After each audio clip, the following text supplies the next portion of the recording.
So welcome DDL sports.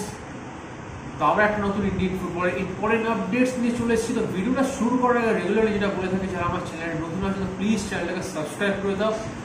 তো 6 June কিন্তু FIFA world cup কোয়ালিফায়ারের ইম্পর্টেন্ট ম্যাচ রয়েছে, যেদিন কিন্তু টিম ইন্ডিয়া ফেস করতে চলেছে কুয়েটে, তা আবার কিন্তু হোম গ্রাউন্ডে কলকাতাতে। আর সেই দিনে কিন্তু আমাদের ক্যাপ্টেন সুনীল ছেত্রী, তার কিন্তু লাস্ট ম্যাচ, আর তিনি কিন্তু এই ম্যাচের পরে তার ফেয়ারওয়েল জানিয়ে দেবেন। সেই দিনে কিন্তু এআইএফএফটা কিন্তু ফেয়ারওয়েল সেরেমনি অর্গানাইজ করে চলেছে। তো যা শোনা যাচ্ছে ড্রোন দিয়ে নাকি পুষ্পবৃষ্টি করা হবে, এটা কিন্তু হবে ঠিক ম্যাচের শেষে। তারপরে কিন্তু সুনীল ছেত্রীকে কিছু সম্বর্ধনা দেওয়া হবে।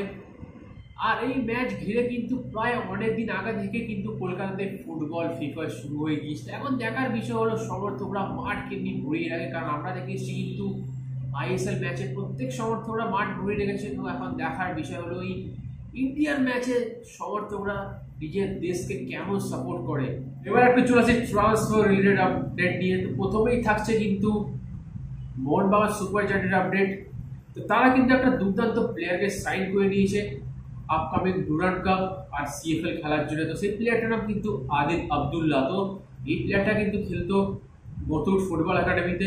তার বয়স কিন্তু 21 বছর। তো চুক্তি থাকার সত্ত্বেও কিন্তু এই প্লেয়ারটাকে তারা সাইন করে নিয়েছে, কারণ আমি কিন্তু অলরেডি তোমাদের বলেছিলাম যে এইবারে কিন্তু ডুরান্ড কাপ আর ক্যালকাটা ফুটবল লিগ রিজার্ভ টিমকে দিয়ে কিন্তু খেলানো হবে, কারণ সামনে কিন্তু একটা গুরুত্বপূর্ণ এসিএল 2 চ্যাম্পিয়ন্স লিগ রয়েছে।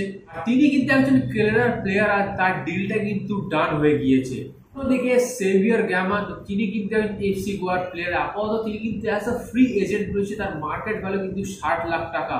তো জুয়ান ফার্নান্ডো যখন কিন্তু মোহনবাগানের কোচ ছিল, তখন কিন্তু মোহনবাগান ম্যানেজমেন্ট এই প্লেয়ারটার উপরে কিন্তু একবার ইন্টারেস্ট দেখছিল, বাট যেহেতু জুয়ান নেই তো তারপরে আর ইন্টারেস্ট দেখায়নি। তো যা শোনা যাচ্ছে ইস্ট বেঙ্গল ম্যানেজমেন্ট কিন্তু এখন তার উপরে ইন্টারেস্ট দেখাচ্ছে। যদি সব ঠিকঠাক থাকে তাহলে কিন্তু এই প্লেয়ারটাকে আমরা ইস্ট বেঙ্গল জার্সি দেখতে পারি। কিন্তু ওডিশা এফসি তারা রয় কৃষ্ণার অফিসিয়াল অ্যানাউন্সমেন্ট করে দিল আর 1 বছরের ডিল সাইন করার জন্য। অন্যদিকে পাঞ্জাব এফসির প্লেয়ার ডিমিট্রো চ্যাটজিয়াসিস, তো তিনি কিন্তু একজন গ্রিসের প্লেয়ার, আর তিনি কিন্তু সেন্টার ব্যাক। তো তিনি কিন্তু পাঞ্জাব এফসি ছেড়ে দিয়েছেন। তো এখন যা শোনা যাচ্ছে তার সাথে নাকি অ্যাডভান্স লেভেলে কথাবার্তা চালাচ্ছে কেরালা ব্লাস্টার্স। তো সব ঠিক থাকলে কিন্তু এই প্লেয়ারটাকে আমরা এই সিজনে কেরালা ব্লাস্টার্স জার্সি পরে দেখতে পাবো। তো 22 বছর বয়সী মিডফিল্ডার জিতেন্দ্র সিং, তো তিনি কিন্তু খেলতেন জামশেদপুর এফসিতে যখন কিন্তু ওয়েন কোলের কোচ ছিলেন। তো তার আগে কিন্তু দুর্দান্ত পারফরমেন্স করেছেন।